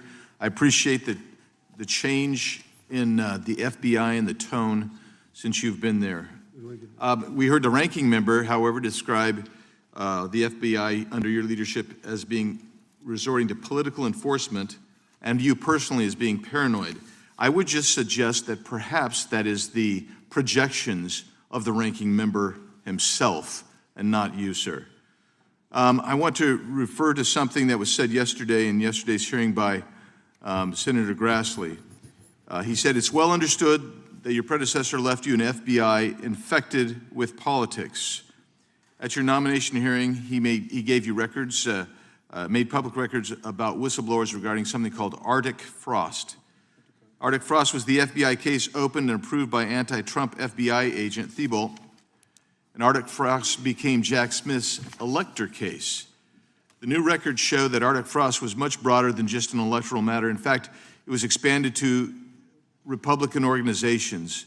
Some examples of the groups that the Ray FBI sought to place under political investigation included the Republican National Committee, Republican Attorneys General Association, and Trump political groups.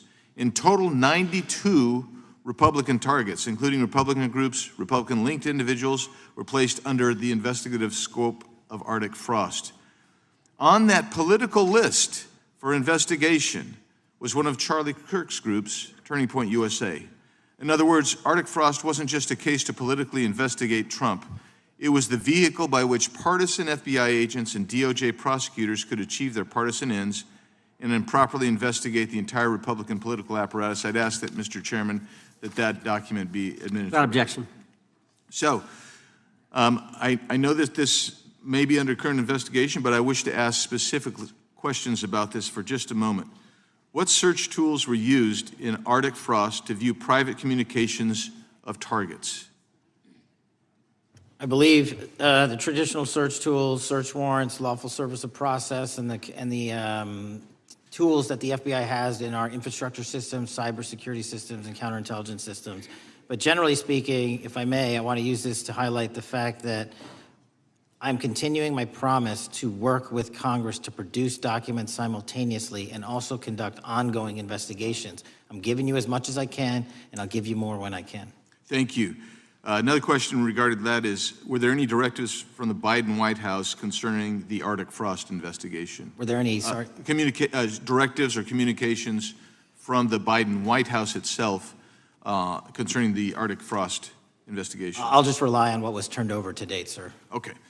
So I want to add here, The search warrants that were used included the seizing of a U.S. member of Congress, his phone. I think we all know who that was and how that was taken away and used for political purposes, Mr. Chairman, Mr. Director. So we'll leave that for a second, and let's go over to the Charlie Kirk case for just a second. Let's emphasize this. How many hours did it take from the assassination to the arrest of the assassin, Mr. Director? 33. That seems pretty swift, and it was because of the actual release of videos and photographs that you directed to be released, sir. That's correct, and to put it in perspective, the Boston bomber took 5 days and Luigi Mangione took 5 days. Was the platform Discord forthright from the start with law enforcement about the shooter's communications on its platform? Discord, the platform ownership, has been working with our lawful process, and we are obtaining materials from them on a rolling basis. Thank you. And I want to get back here to Arctic Frost for just a second, Mr. Chairman. I'd like the unclassified document from the FBI released to be admitted to the record. Without objection. And a document from the Economic Times also to be admitted to the record. Without objection. So I'm going to give you the last 30 seconds. We could go on about the Epstein case. I've got a bunch about that, but I'm just going to let you, if you wish to respond to either of the two vitriolic questioning or statement from the Democrats. The work of the FBI speaks for itself. It's on showcase here today. Anyone that wants to attack the FBI can attack me, but leave our leadership structure alone. When you have 23,000 violent felons arrested, twice as many as this time last year, the work speaks for itself. Thank you, Mr. Chairman, and thank you. Appreciate your good work, Director Patel. Yield back. Gentleman yields back. Gentleman from Maryland is recognized. Thank you kindly, Mr. Chairman. Director Patel, before you joined the FBI, you railed against it for covering up Jeffrey Epstein's human trafficking ring. Let me refresh your memory with this clip. Has Epstein's list, they're sitting on it. That doesn't seem like something you should do. You're protecting the world's foremost predator. That seems like an evil thing to do, regardless of who may be embarrassed in the release of that list. Why is the FBI protecting the greatest pederast, the largest scale pederast in human history? Simple, because of who's on that list.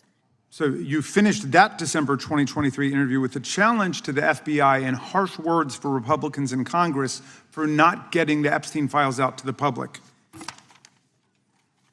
You can see this clip. Boy pants, and let us know who the pedophiles are. Put on your big boy pants and let us know who the pedophiles are, you said.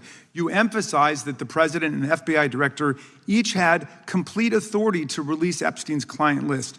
You said Epstein's black book is under the, quote, direct control of the director of the FBI. Look at this clip. This is way off the topic, but who has Jeffrey Epstein's black book? Black book. FBI. But who?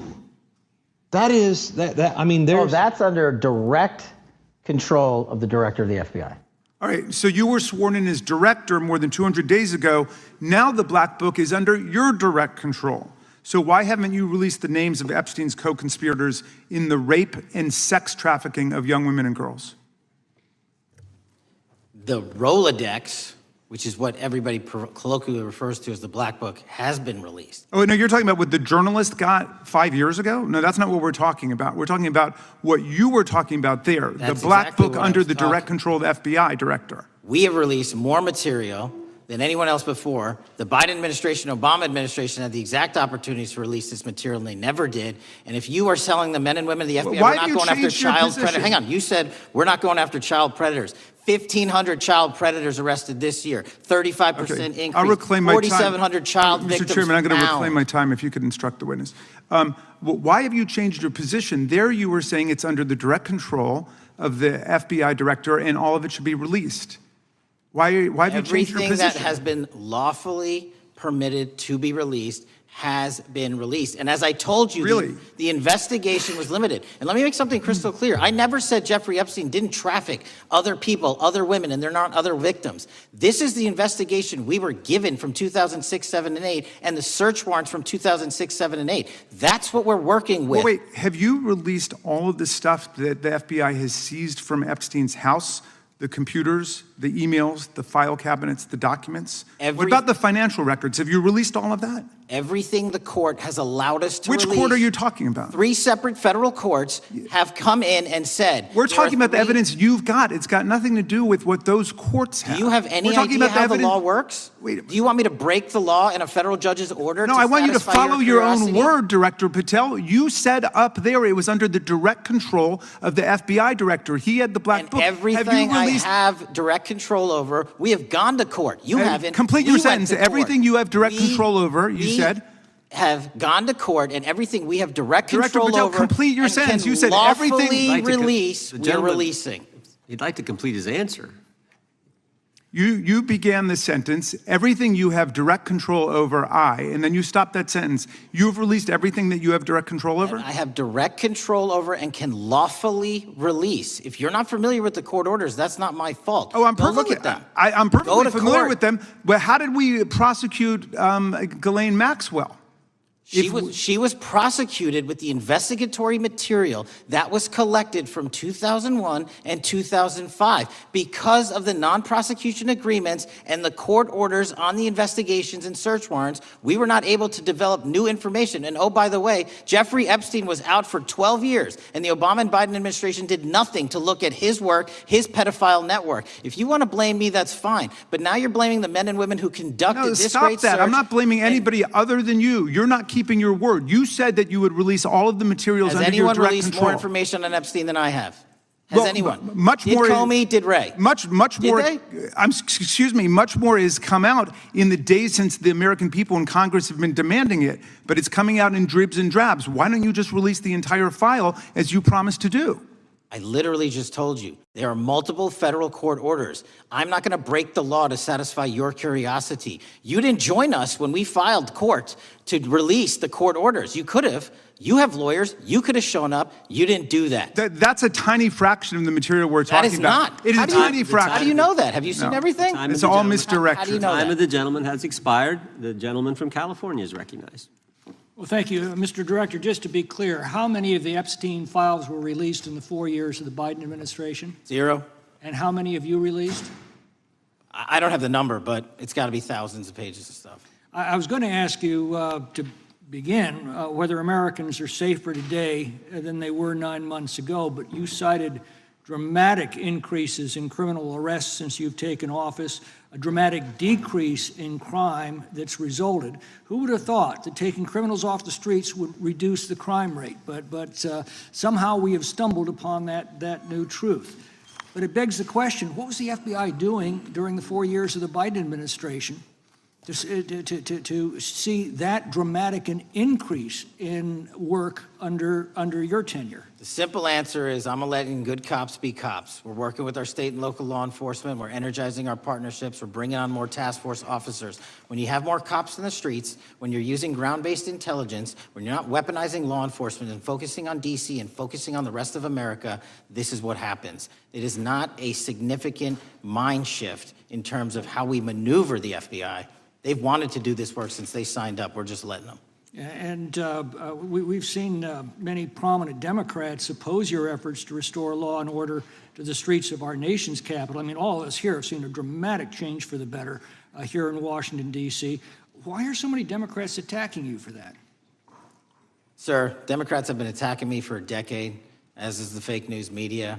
They didn't like the fact that I exposed the Russiagate host and the largest weaponization of the FBI, DOJ, in U.S. history. We proved it to be true with congressional oversight. I'm wed to that congressional oversight and will continue to do that work. Christopher Wray repeatedly warned this committee that the Biden open borders policy had produced a significant increase in terrorist threats that he said kept him up at night. A particular concern, he said, was the 2 million gotaways that entered the country during the Biden administration. That's an average of 41,000 every month. What are the monthly gotaway numbers today?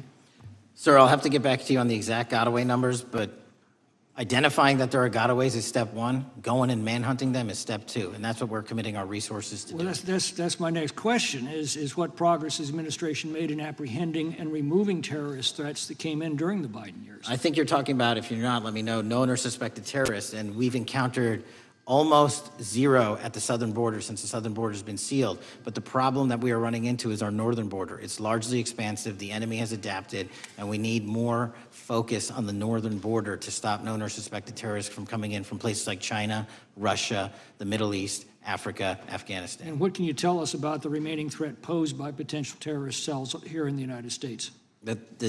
The terrorist threat that continues to be posed by international terrorists here in the United States is one of my highest priorities.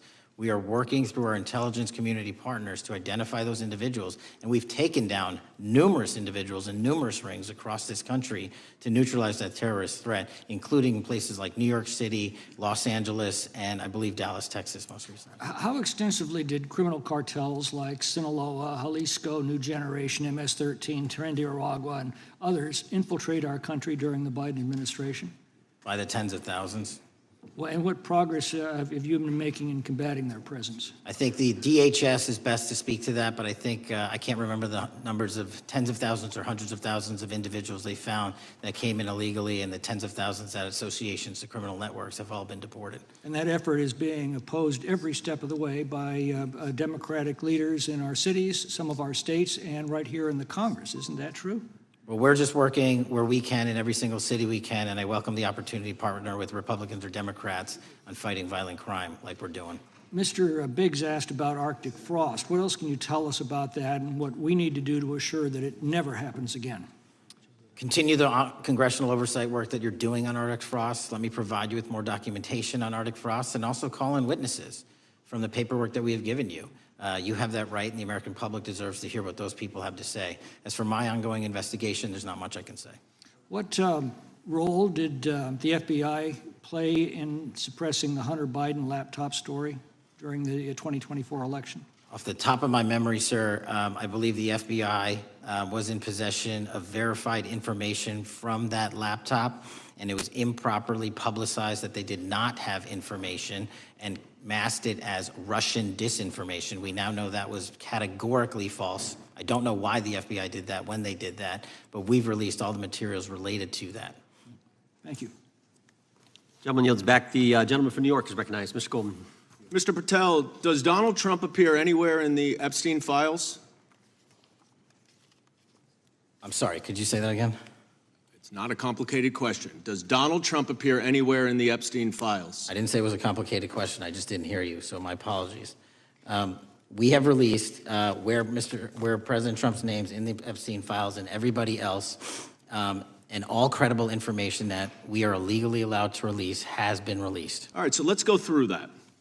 You're referring to court orders that prohibit you from releasing grand jury testimony under Rule 6E. Is that what you're referring to when you say as the law allows? That's a piece of it. Really? What other evidence do those three court orders you cited prohibit from being released?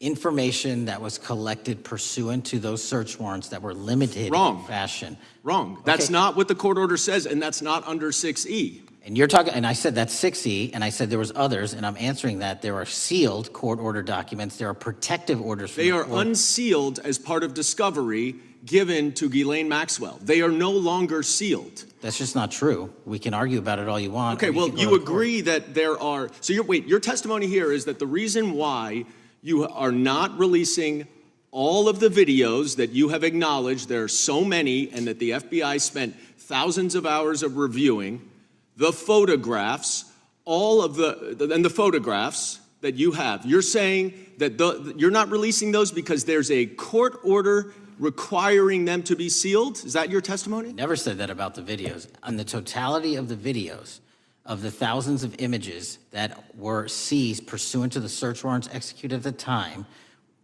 the overwhelming majority of that video is pornographic material that was downloaded from the internet and child sexual abuse material. We will never release that. Well, as you should not release the victims, but if there are videos that relate to others who Epstein trafficked to, such as maybe Prince Andrew, or photographs, that you have total control to release. Yes, and if it exists. And so why haven't you released it?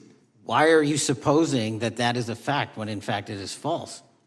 Are you saying that You're saying I'm that sitting none on of the evidence? videos Hang on. relate to anything relevant to the Jeffrey Epstein trafficking ring? Every single video that we have collected pursuant to the prior search warrants has been examined for the last 10 years. And every single video has been utilized for whatever prosecutions were able to be legally brought. I'm not asking about prosecutions. I'm asking about why you aren't releasing the full Epstein files, including the names of people who were involved in the sex ring that you promised to do before you became FBI director. I just told you, I'm not going to release downloaded porn of I'm children not on asking the about internet. that. Fine. I'm asking about all the other files. What other videos? Tell me. Tell me. That's what I'm asking. Tell me. You're saying there are no videos that would be relevant to anyone else involved in the Jeffrey Epstein sex ring. Pursuant to Mr. Acosta's collection of information based on the search warrants. That's all we have in our I possession. understand. And I'm asking you, that stuff. That's all we got. I'm not asking all you got. I'm asking you, in that stuff, there's nothing that's related to to any other sex traffic, any other people engaged with Epstein in underage sex. That's correct. To my knowledge, no. Okay. Let's talk about the witness interviews. 302s of witness interviews. Those are not subject to the court order. Those are not subject to any fictional sealed order for a search warrant. Why aren't you releasing those with the redacted names of the victims? We are releasing as much as legally allowed. That's why we went back to the courts. How is that not legally allowed? Sir, do you know how court orders work? Do you know how protective orders Actually, work? Do you know how Mr. sealing Patel, orders I was work? a real prosecutor for 10 years. I know exactly how so I was a court fake one? orders. And I want to understand what the court order prevents you from releasing witness statements that the FBI took. You should know that as a real prosecutor, when the court hand downs a protective order and a motion to seal, the material is sealed unless So that your judge testimony waives here it. is that all of those witness statements are under a court order, a protective order. We are providing everything we can legally provide. No, that's not my Congress has question. sent us a My subpoena. question is, why are those witness statements that are not grand jury testimony, that if they were under a protective order are no longer under a protective order, why are they not being released? How are they not under a protective Why order? are you not going to the court like you did for the grand jury testimony to unseal those records? The DOJ did go to the court. No, not on those records. Why aren't you going? gentleman. You just went on grand jury. Time of the gentleman has expired. You are hiding the Epstein files, Time Mr. of the Patel. gentleman has expired. You are part of the cover-up. Can I respond? You sure can. Any allegations that I'm a part of a cover-up to protect child sexual trafficking and victims of human trafficking and sexual crimes is patently and categorically false in the work of my So I hope you will talk to them when they have Gentlemen's time has requested expired. to speak with you. Because Gentlemen's the time has victims have expired. Gentleman requested yields and you are back. not responding to them. Director, yes or no, is the FBI still spying on parents at school board meetings? No, sir. Is the FBI still targeting Catholics? No, sir. Is the FBI still spying on President Trump? I don't believe so. Is the FBI still censoring Americans?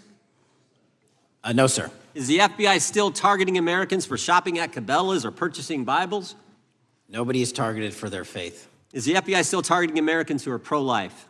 Nobody is targeting anyone for their beliefs. Is the FBI still cooking the books on crime data? The crime data is real. Is the FBI still purging agents for conservative viewpoints? No one at the FBI has asked their viewpoints on politics. Is the FBI still labeling the Betsy Ross flag, the flag of the American Revolution, a hate symbol? No. Well, maybe that's why you've been able to, what was the number? 23,000 bad guys you've arrested, a huge increase from the same time period in the previous administration. I think you said 1,400 predators, 4,000 children rescued. Were those the facts? 4,700, 35% increase on children rescued. Yeah. And you got the guy that, Abbey Gate? We got the Abbey Gate guy. We had a guy from the 4th District of Ohio who lost his life there serving our country. We appreciate that. Maybe when you're not focused on politics, you can actually do what the FBI is supposed to do. Go get the bad guys, right? That's what the men and women of the FBI do. Director, did John Brennan lie to Congress? Let me just read a couple things, actually, before you answer that. 2 years ago, we had Mr. Brennan in for an interview, And I asked him, how'd you learn about the dossier in December of 2016? Mr. Brennan replied, I received a copy of it from the FBI, and the CIA was very much opposed to having any reference or inclusion of the Steele dossier in the intelligence community assessment. That's what John Brennan told the United States Congress. 7 weeks ago, the Director of National Intelligence told us this: John Brennan lied and denied using the dossier in the intelligence community assessment because he knew it was discredited. CIA officer told the House Intelligence Committee Brennan refused to remove it, and when confronted with the dossier's main flaws, he responded, yes, but doesn't it ring true? John Brennan lied to us? Mr. Chairman, I won't stylize the evidence. What I will say is that the intelligence community assessment, those that created it, and any individual involved with it, is an ongoing investigation. There's an investigation into what took place in December and January of December 2016, January 2017, when this whole thing started, this grand conspiracy. That is being investigated, is that right? That has been publicly announced by the department. That's been announced by the department. Did Chris Wray hide documents from this committee? You would know better than me, sir. Well, I think you told us like 700 pieces of information you've given this committee since you've been the director relative to just one incident, the Catholic memorandum from the Richmond field office. I can give you the comparison, sir. Yeah, the Catholic memo, I believe we turned over 750 documents.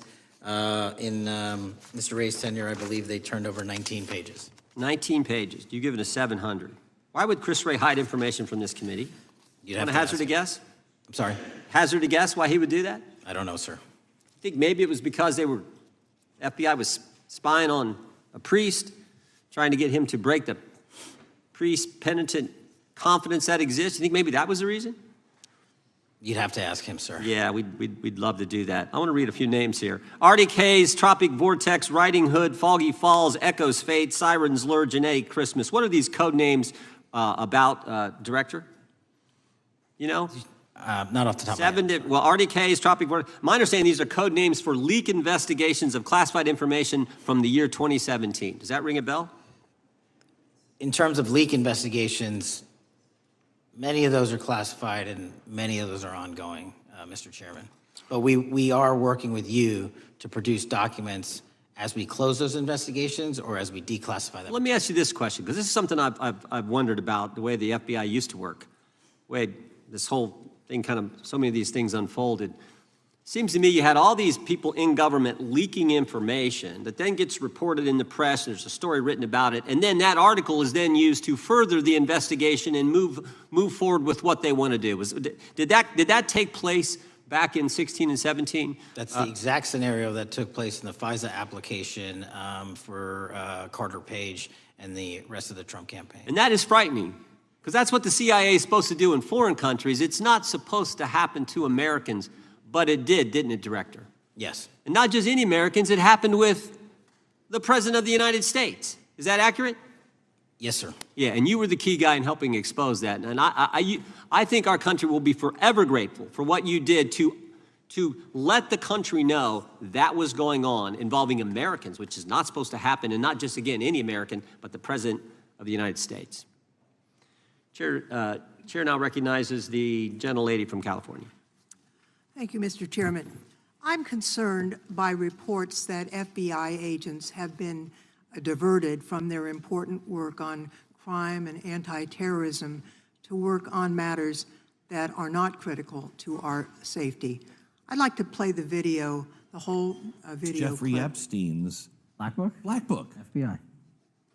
But who? That is, I mean, there's... Oh, that's under direct control of the director of the FBI.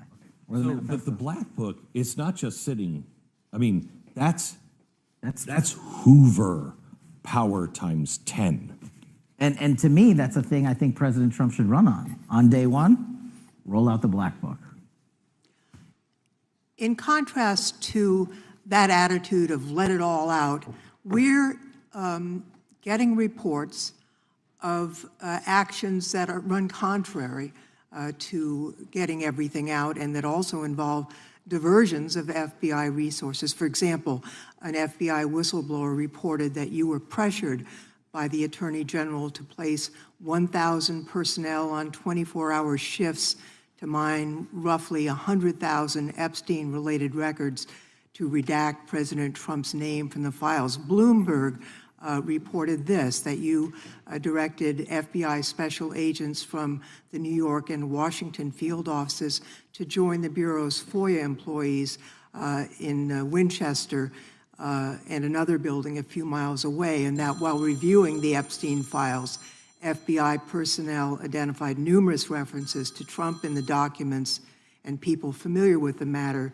said that Trump's name, along with other high-profile individuals, was blacked out. Now, the New York Times reports, and this is a quote, Justice Department officials diverted hundreds of FBI employees and federal prosecutors from their regular duties to go through the documents at least 4 times, including once to flag any references to Mr. Trump and other prominent figures.